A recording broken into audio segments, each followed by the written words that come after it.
শেখ শাহজাহানের আদালতে পেশ, সিবিআই তাকে ফের নিজেদের হেফাজতে নিতে চাইবে। অনুপম প্রতিনিধি আমার সঙ্গে সরাসরি রয়েছেন। অনুপম, কি জানতে পারছি আমরা?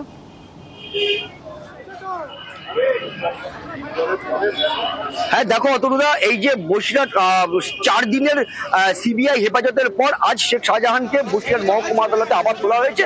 এরপরে কিন্তু যেটা আমরা সূত্র মারফত জানতে পেরেছি, এরপরে কিন্তু শেখ শাহজাহানের জেল হেফাজত হবে এবং তারপরে কিন্তু সেখান থেকে কিন্তু আবার নতুন একটা কেসে কিন্তু আবার তাকে কিন্তু তার সিবিআই হেফাজতে নেওয়ার কিন্তু আবেদন করবে। এবং গতকাল যে নেজার থানার যে 8-9 নম্বর কেসে যে 7 জনকে গতকাল আর কি সোনা এসছে প্রেয়ার করেছিল বসিরহাট মহকুমা আদালতে সিবিআই তরফ থেকে, সেই আদেশে কিন্তু পেন্ডিং ছিল গতকাল। সেই আজকে কিন্তু সেই আদেশের ভিত্তিতে কিন্তু সেই 7 জনকে আজকে সিবিআই কিন্তু নিজেদের হেফাজতে নেওয়ার কিন্তু আবেদন করেছে। এবং সেই জানতে চাইবো অনুপম, এর আগে প্রথম যেদিন শেখ শাহজাহানকে এই বসিরহাট আদালত চত্বরে দেখা গিয়েছিল, কোর্ট লকআপ থেকে তাকে নিয়ে যাওয়া হচ্ছিল আদালত চত্বরে, তখন তার যে শাহজাহান ছিল বডি ল্যাঙ্গুয়েজ ছিল, আজ তার বডি ল্যাঙ্গুয়েজের মধ্যে কতটা তফাৎ?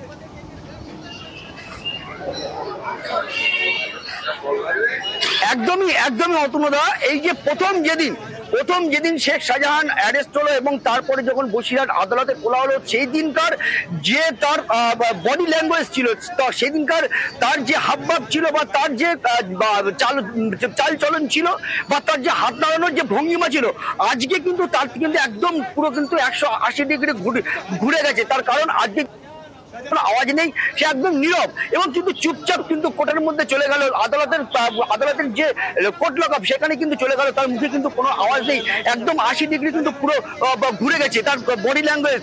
এবং এর আগের পুলিশের যে ভূমিকাটা কিন্তু দেখা গিয়েছিল সেই দিন, সেই পুলিশের ভূমিকাটাও কিন্তু আজকে কিন্তু চোখে পড়লো না। আজকে কিন্তু একদম অন্যরকম, কিন্তু যেহেতু আজকে যদিও আজকে কেন্দ্রীয় এইখান থেকে এবার আমরা একবার নিজামে নজর রাখবো। সেখানে আমার সহকর্মী অমিত রয়েছেন। অমিত, শেখ শাহজাহানের 9 জন ঘনিষ্ঠকে আজ ডেকে পাঠানো হয়েছিল, বেশ কিছু নথি তাদের কাছে জানতে চাওয়া হয়েছিল বা বেশ কিছু তথ্য তাদের কাছ থেকে জানতে পারবেন বলে সিবিআই মনে করেছিল, সেই জন্য নোটিশ পাঠানো হয়েছিল। এখনো পর্যন্ত কতজন এসেছেন অমিত?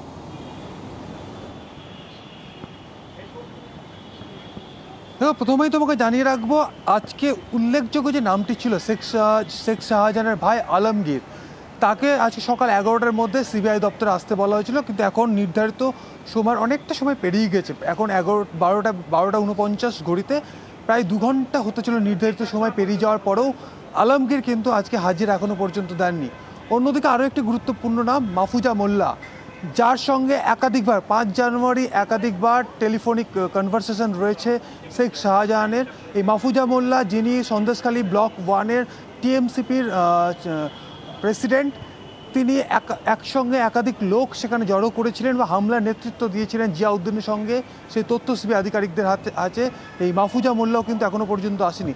এখনও পর্যন্ত 2 জন মাত্র এখনও পর্যন্ত হাজিরা দিয়েছে, যার মধ্যে একজন আকুঞ্জি পাড়ার বাসিন্দা এবং যেটা জানা যাচ্ছে সূত্র মারফত যে তিনি শেখ শাহজাহানের যে সকল ভেরি রয়েছে, ভেরিতে কাজকর্ম করতেন এমন একজন পৌর, তিনি ইতিমধ্যে হাজিরা দিয়েছেন। এবং একজন যুবক, তিনি হচ্ছে সরবেরিয়া এলাকারই বাসিন্দা, তিনি হাজিরা দিয়েছেন। কিন্তু বাকি যাদের হাজিরা দেওয়ার কথা ছিল, যেমন হচ্ছে দুরন্ত মোল্লা, তিনিও আসেননি। তাকে দ্বিতীয়বার নোটিশ ইস্যু করা হয়েছিল সিবিআই তরফে, দ্বিতীয়বার নোটিশ দেওয়ার পরও তিনি আসেননি।